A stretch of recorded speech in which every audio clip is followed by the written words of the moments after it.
नमस्कार दोस्तों। आज आप चाइना किट का जो स्टैंड बाय प्रॉब्लम है उसका सेकंड पार्ट देखेंगे। तो यहाँ पे सबसे पहले आपको बता दें कि जब हमारा ये पावर सप्लाई एसएमपीएस रन करेगा तो उस समय हमको ये सप्लाई मिलेगी जो कि 110 वोल्ट की और 27 वोल्ट और 11 वोल्ट और 14 वोल्ट, यानी 110 वोल्ट और प्लस 27 वोल्ट और 11 वोल्ट और 14 वोल्ट। ये हमारा जो वोल्टेज है ये साउंड आउटपुट के लिए है और ये वोल्टेज जो है 27 वोल्ट हमारा वर्टिकल सप्लाई की है।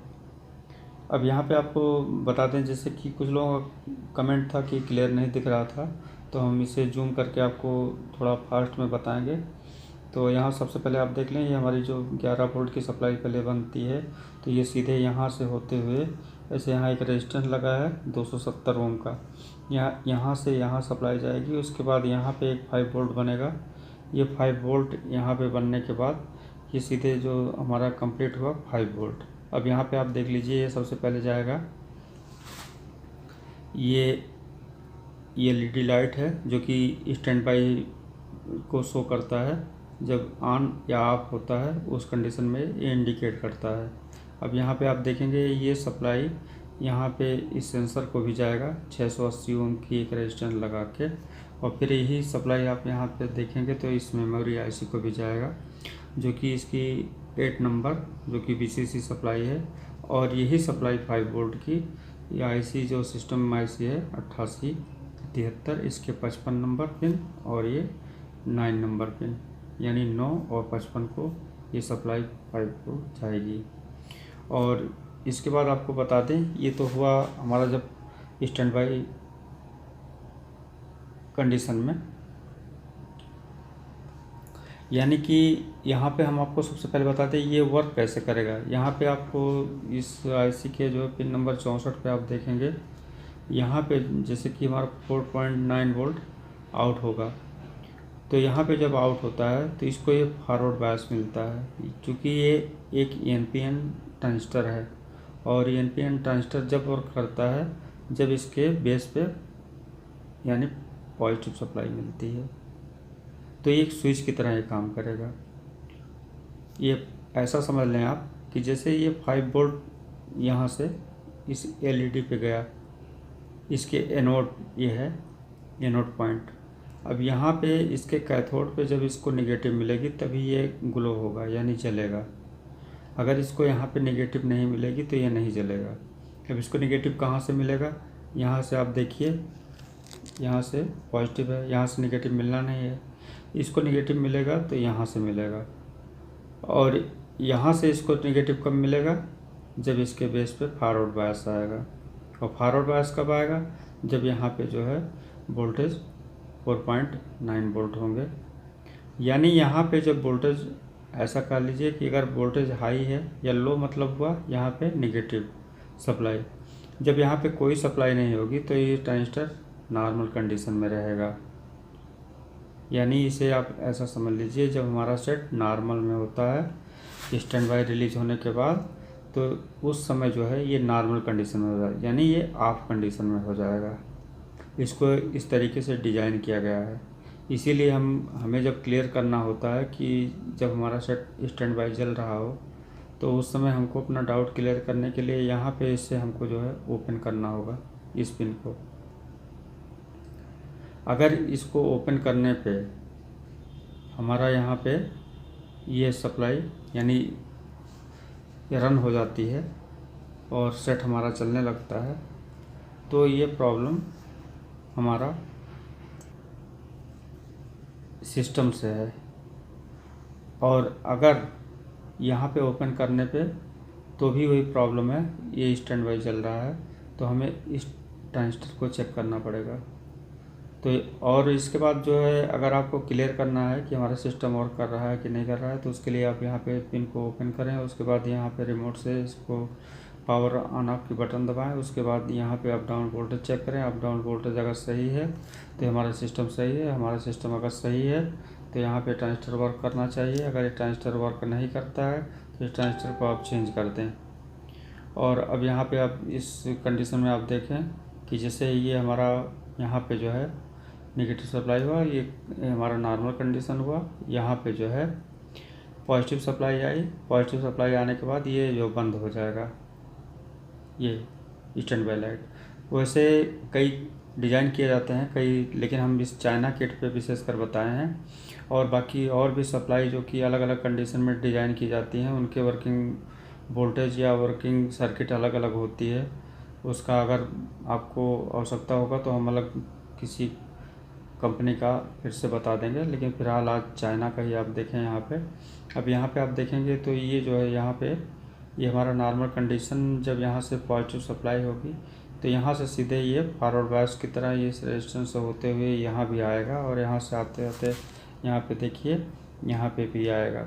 और यहाँ से 27 वोल्ट की सप्लाई से रेजिस्टेंस के द्वारा 3300 के द्वारा यहाँ पे भी सप्लाई मिल रही है बेस पे। और बेस पे सप्लाई मिलने के बाद यहाँ पे 8.8 वोल्ट का जीनर लगा हुआ है ये। और इसके बेस पे जब 8.8 वोल्ट कंप्लीट होगा तो उसके बाद इसको फॉरवर्ड बायस समझ लीजिए ये, क्योंकि एक रेगुलेटर की तरह काम करेगा। और जैसे इसको फॉरवर्ड बायस मिला तो जो यहाँ पे फिक्स किया गया वोल्टेज है वही आपको इसके एमीटर पे मिलेगा। और इसके कलेक्टर पे ये जो है 11 वोल्ट पहले से है। अब यहाँ पे जैसे इसको 8.2 वोल्ट मिला तो तुरंत इसके यहाँ पे रेजिस्टेंस के द्वारा, चूँकि 820 ओम का रेजिस्टेंस लगा हुआ है 1 वाट का, यहाँ से सीधे इसके बेस पे जाएगा जो कि हमारा 5 वोल्ट बनाता है। यहाँ पे भी वही कंडीशन है जहाँ पे जैसे ये देखें 8 वोल्ट, तो ऐसे यहाँ पे भी 5.8 वोल्ट का जीनर लगा हुआ है और एक फ़िल्टर लगा के यहाँ पे जो है 5.6 वोल्ट फिक्स किया जाएगा। इसके बाद जो है जैसे इस पे ये फिक्स हुआ ये वोल्टेज, तुरंत ये जो है हमारा 5 वोल्ट कंप्लीट हो गया। अब यानी स्टैंड बाई से जो दोनों वोल्ट रिलीज हुए, अब ये वोल्ट यहाँ पे देखिए 5 वोल्ट ये जो है तुरंत यहाँ पे ऐसे होते हुए, और आपको दिखा दें ये पिन नंबर 47 को जाएगा, जो कि इस सिस्टम आईसी की वीसीसी सप्लाई है। और दूसरा सप्लाई जो हमारा बना 8 वोल्ट, ये सीधे यहाँ पे आप देखेंगे ये सीधे इधर पिन नंबर 17 पे गया, जो कि हॉरिजॉन्टल की वीसीसी सप्लाई है। ये सप्लाई जब हमारा यहाँ पे मिलेगा तभी यहाँ 13 नंबर पिन से ये जो हमारा 2.9 वोल्ट है ये आउट होगा, जो कि ड्राइवर सिग्नल है जिससे एसटी हमारी बनती है। ये ड्राइवर ट्रांजिस्टर के बेस पे जाएगा। और दूसरी बात है कि यहाँ पे आप देखेंगे ये तो हुआ इसका फंक्शन, जहाँ पे अक्सर लोग अटकते हैं, और यही दोनों ट्रांजिस्टर जो है मेन ज़्यादातर प्रॉब्लम देखा गया है कि ये कैसे काम करता है, और यहीं पे जो है प्रॉब्लम आती है। तो जैसे ये था कि हमारा ये सर्किट क्लियर नहीं था, तो हम इसे जूम करके आपको दिखा दे रहे हैं, और जो भी वोल्टेज इस पे दिए गए हैं उससे आप फॉल्ट को आसानी से ट्रेस कर सकते हैं और अपने अनुसार फॉल्ट को यहाँ ट्रेस कर सकते हैं।